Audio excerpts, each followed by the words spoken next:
भरत जोशी जी, भानु प्रकाश जोशी जी और रेखा जोशी जी। जी। महाराज जी, आपके चरणों में कोटि कोटि प्रणाम। महाराज जी, क्या बिना नहाए कभी अपवित्र अवस्था हो तो श्री जी को दंडवती प्रणाम का नियम कर सकते हैं? कर सकते हैं। शौच जाने के पहले अगर शौचालय गए हैं तो पवित्र होके ही निकले। शौचालय के बाद पहला काम होना चाहिए पवित्रता।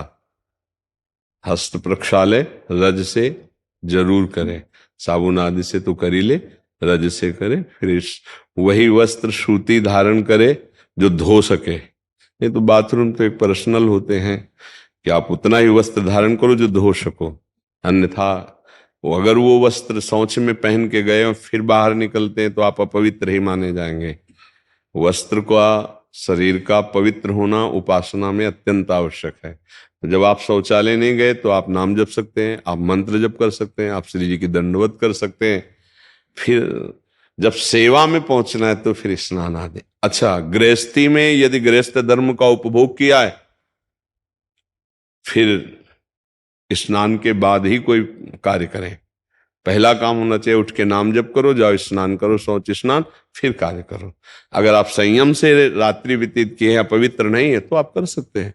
गृहस्थ में होता है ना, तो उसमें सावधानी ये दो चीजों की रखनी है कि जिस शैया पर आप शयन करते हैं वो शैया गृहस्थी में प्राय अपवित्र होती है, तो उस शैया पर बैठकर गुरुमंत्र आदि नहीं जप सकते।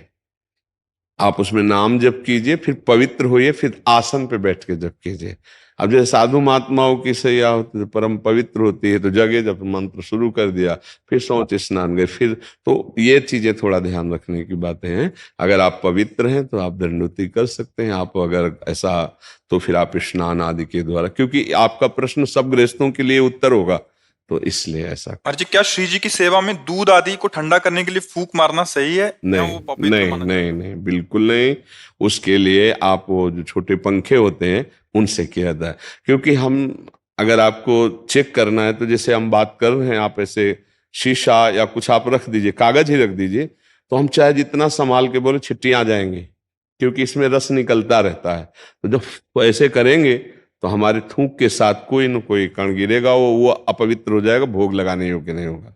कुछ भी ऐसे नहीं। अगर रसोई भी बनाने का नियम है तो उसमें फोकनी रखी जाती थी, ऐसे डालेंगे तो वायु वहां शुद्ध होके जाएगी, बीच में जैसे कण भी थूक के निकले तो वो फोकनी में ही रह जाएंगे। तो अग्नि पवित्र और रसोई पवित्र बन रही है। कुछ पवित्रता का जो निर्वाह है, ठंडा करने के लिए छोटे पंखे आते हैं, ऐसे हाथ से पंखे कर दिए, थोड़ी देर में ठंडा हो गया उचित, और फिर भोग लगा दिया। मुख से तो ना करें ऐसा। और रसोई बनाते समय बातचीत करने के लिए भी मना किया गया है, क्योंकि हम जैसे आटा लगा रहे हैं, बातचीत कर रहे हैं, अगर चिट्टी पड़ गई तो भोग लायक नहीं रहा। हम अंदर नाम जप करें, बात करना है, जैसे गुरुजनों से जैसे बात की जाती है ना, जैसे खड़े होकर बात करना हो, तो ये पद्धति है, ऐसे करके बात की जाती है। उसे सभ्य जो पुरुष बात करेगा अपने गुरुजनों से, श्रेष्ठ जनों से, तो ऐसे बात करेगा जी, ऐसे कि कहीं मेरी थूक की छिट्टी सामने मतलब ना चली जाए, ऐसे करके बात करेगा।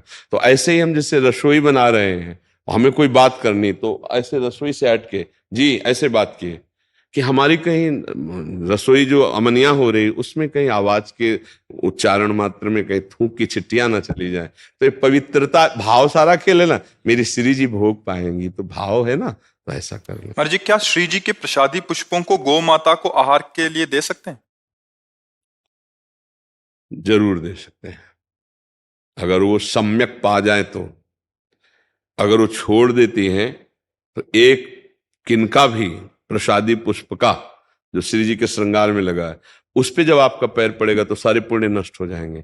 इसीलिए उसको सुव्यवस्थित करके, जैसे हम यमुना जी, गंगा जी जहां धाराएं हैं, तो धारा से 10 हाथ पहले बालू खोद लें और खोद के उसमें नीचे करके ऊपर से बालू डाल देते। जब गंगा जी की बाढ़ आएगी तो उसमें, और वो अंदर ही वहीं रेती पे है, तो परम पवित्र स्थान है, और किसी के ऊपर बालू कर दिया तो आप पैर किसी के लगने वाली बात नहीं रह गई ऊपर से। क्योंकि ये पृथ्वी भगवान शेष जी के फड़ पे ही तो टिकी है, कहते नीचे तो है तो भगवान है, शेष जी के फड़ पे टिकी हुई है। तो हम ऐसे मर्यादा से कर ले। जैसे हम गाय को डालेंगे तो हमें लगता है सम्यक वो प्रसाद भावना से गाय तो पाएगी नहीं, तो गाय माता ने पूरा खा लिया था लेकिन गुलाब के पुष्प छोड़ दिए थे, तो वही हम कह रहे, एक भी पंखुड़ी अब वो पैर में पड़ेगी तो हमारी उपासना भंग हो जाएगी। पवाने में कोई दोष नहीं। मान लो गुलाब का फूल प्रसादी होता है तो हम ही पा लेते हैं।